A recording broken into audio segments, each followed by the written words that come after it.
You're listening to Wealthy-esque. We are a community of lawyers who believe that true wealth is having control of our time. I'm Ro Thomas, and as a busy wife, mom, and big law associate, I know all too well the tension between the culture of the legal profession and pretty much everything else you want to do in life. Each week, I'm bringing you the information and tools you need to take back control of your time by reframing your mindset and managing your money to achieve lifestyle freedom.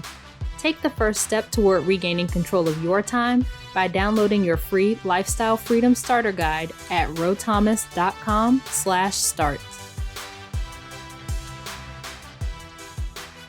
Hey friend, happy Friday and Merry Christmas to you, or happy holidays if you don't celebrate Christmas.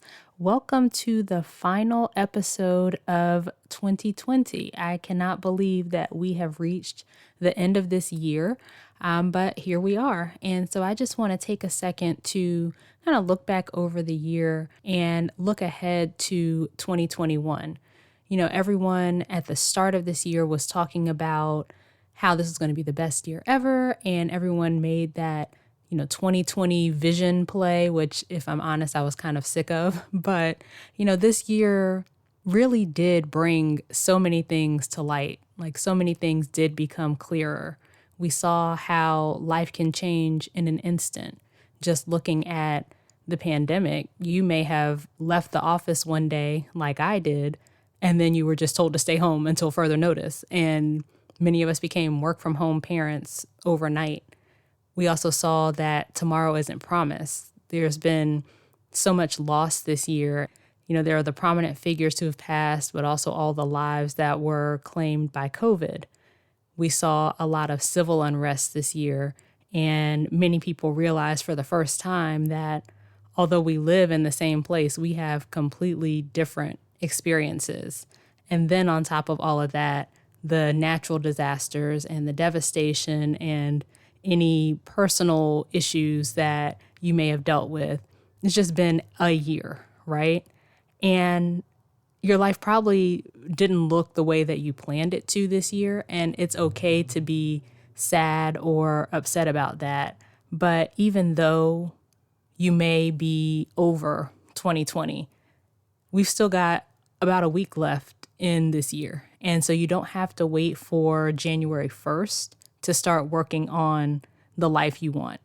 We just went through all the things that became clear this year. I think one of the biggest ones for a lot of people is seeing how out of whack our priorities were.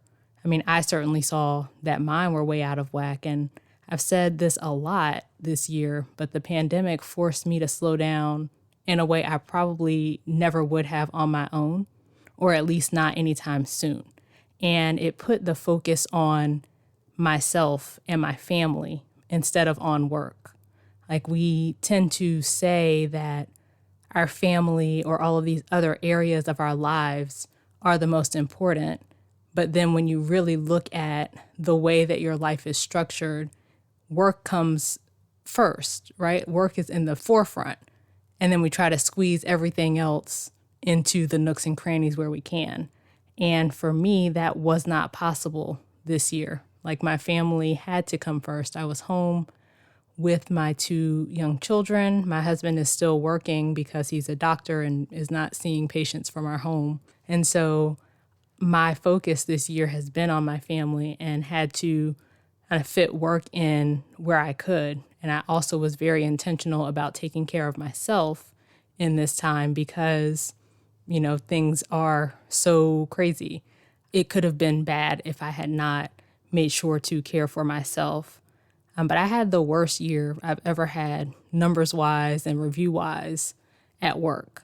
And I talked about that in a previous episode. If you head back to episode 24, then you can hear more about that story. But I made the choices that I felt were right for my family and me. And we really have to look at life holistically. Work is one small part of our lives, but so many of us treat it like it's the only thing, or at least the most important thing.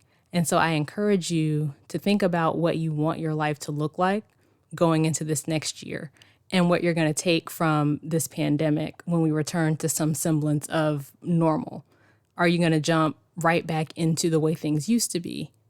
And if so, why? If not, why not? If you haven't done it yet, this is a great time to do the wouldn't it be nice exercise. We've talked about it in a few other episodes, but you write wouldn't it be nice if at the top of a page, set a timer for 10 minutes or so, and just write everything that comes to mind. And don't try to censor yourself. Don't skip things because you don't think that they can happen or anything like that. And try to think about all areas of your life. So think about your health and wellness, your mental, your physical, and your spiritual health. Think about personal development, your marriage, your kids, your home, your other relationships, your money, your work. And then once you have that list, then you know what you're working toward. And you can come up with a plan to accomplish each thing. And don't try to tackle everything at once. Like, you have to make sure that you don't overwhelm yourself, but pick the top thing that you want to focus on and decide what's one thing you can do to move closer to that goal. What if you improve one thing in your life each week for the next year, or even every other week or every month? Just imagine where your life could be a year from now if you just commit to taking steps toward the life you want to live. And I don't typically choose a word for the year, but so many women have told me recently about the value of doing it. And so I thought a lot about it, and I chose my word for 2021, and it's intentional. I will be intentional in all areas of my life. I will take intentional steps toward the person I want to be and the life I want to live. And so how will you show up for yourself over the next year? What intentional steps will you take to get to the life you want to live? Maybe it's committing to date nights with your spouse or significant other, or spending one-on-one time with your kids, or maybe it's making a plan to finally get out of debt. And by the way, if that's your goal and we haven't chatted yet, then what are you waiting for? Because I can help you. So head to rothomas.com/coaching and let's talk. But anyway, the main takeaway from this episode is this has been a life-altering year. And you can take nothing from it and continue on the way you always have, or you can see it as the catalyst that causes you to take a hard look at your life and decide what's not working and what you want to change. Whatever you decide is completely up to you. So that is the final episode of 2020. If you're up for being intentional about moving toward the life you want to live, then come join us over in the private Facebook community, and you can get the support and encouragement you need. You can find us at rothomas.com/community. If you've been getting value from the podcast and you want to let me know, I'd love if you'd leave a review for the show. Those reviews help tremendously because they signal to the platforms that this show is valuable, which means that it will more likely be shown to more people. So if you could take a second to write a review, I would greatly appreciate it. Also, if you have a friend who you think could benefit from this episode, go ahead and share it with them. And if you share on social media or just want to connect, my handle is @IamRoThomas, and I'm most active on Instagram. So friend, as we close out, I pray that you will really look at your life and be honest with yourself about what's working and what's not. I pray that you will be intentional in choosing the life that you want to live heading into 2021. And as always, I pray that you will continue to take steps to regain control of your time, build wealth, and live the life of freedom and choice you deserve. Talk to you next week.